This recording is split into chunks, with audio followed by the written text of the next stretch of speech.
اهلا وسهلا بيكم على قناه عدل تيوب. معاكم جرجس عدلي، والنهارده هنتكلم مع بعض عن اضافه قويه جدا لبرنامج الريفت وهي الباي ريفت. لو انت مهندس معماري او انشائي او ميكانيكا او كهرباء، الادن دي هتوفر لك ادوات واوامر هتسهل شغلك على الريفت وهتوفر لك وقت رهيب.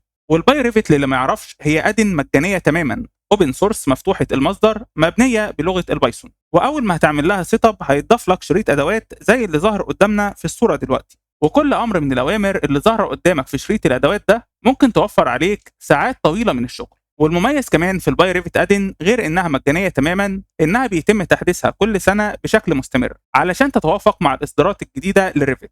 ودلوقتي نيجي للسؤال اللي الكل عاوز يعرف اجابته، وهو ازاي اسطب الباي ريفت عندي على الجهاز. تعالوا بينا نشوف مع بعض.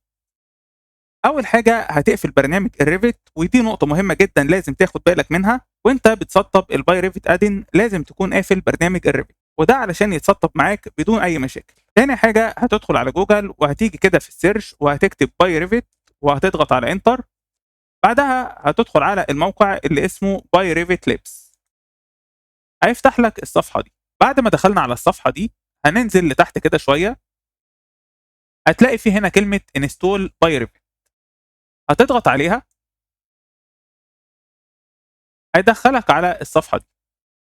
لما تدخل هنا على الصفحه دي هتلاقيه كاتب لك هنا الارم، بيقول لك خد بالك لو انت كنت مسطب نسخه باي ريفت قديمه قبل كده، اعمل ان انستول للنسخه القديمه قبل ما تقوم بعمل سيت اب للنسخه الجديده. فدي ملحوظه مهمه جدا لازم تاخد بالك منها علشان ما تواجهكش اي مشاكل في عمليه السيت اب.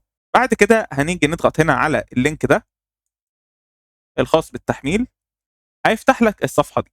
وانا تسهيلا عليك هتلاقيني سايب لك الرابط الخاص بالصفحه دي في الديسكريبشن الموجود اسفل الفيديو، بحيث تقدر تضغط عليه وتدخل على طول على صفحه التحميل. لكن لما تدخل على الصفحه دي وقبل ما تقوم بعمليه التحميل، عاوزك تاخد بالك من نقطه مهمه جدا. طبيعي لما تدخل على الصفحه دي وتيجي تقوم بتحميل الباي ريفت هتفكر بانك انت محتاج تقوم بتحميل اخر اصدار. اخر اصدار موجود عندنا هنا في الصفحه دي هتلاقي موجود جنبه كلمه بري ريليز، يعني النسخه دي لا زالت نسخه تجريبيه. فيفضل دايما انك انت ما تقومش بتحميل النسخه التجريبيه، لانها بتكون لا زالت نسخه تحت الاختبار، يعني وارد يكون فيها بعض البجز او بعض المشاكل اللي تتعبك بعد كده سواء اثناء عمليه السيت اب او اثناء ما انت شغال. فالافضل ليك انك انت تحمل اخر اصدار موجود قبل النسخه التجريبيه دي. واخر اصدار هتنزل كده في الصفحه تحت شويه، هتلاقي الاصدار اللي قبله اهو، اللي هو مكتوب عليه باي ريفت الفيرجن 6.1.0، وهتلاقي مكتوب جنبها كلمه ليتست. هتيجي هنا كده جنبك على كلمه باي ريفت اللي مكتوب جنبها بريفيرد، وهتضغط عليها، هيبدا التحميل عندك.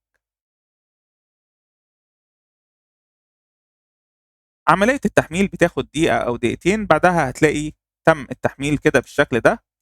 هتدخل على الفولدر الخاص بالداونلودز عندك، وهتضغط على الملف اللي تم تحميله دبل كليك، وهتقوم بعمل سيت اب للبرنامج زي اي برنامج تاني بتسطبه بدون اي مشاكل. هتضغط على نيكست، بعدها تختار اي اكسبت ذا اجريمنت، بعدها هتضغط على نيكست مره تانية، وهكذا. بعدها تضغط على انستول، وبعد ما ينتهي التحميل هتضغط على فينيش. كده انت قمت بتسطيب الباي ريفت. هنروح دلوقتي نفتح برنامج الريفت. تعالوا نفتح البرنامج مع بعض.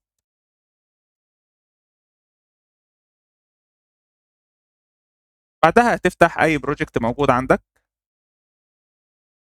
زي ما انت ملاحظ كده معايا هتلاقي ظهر عندك اهو في الريبون التاب الخاص بالباي ريفت، وفي تاب تاني اهو خاص برضه بالباي ريفت ظهر جنبه. لو دخلت على التاب الخاص بالباي ريفت هتلاقي موجود كل التولز اللي هي خاصه بالباي ريفت اللي احنا شفناها في بدايه الفيديو.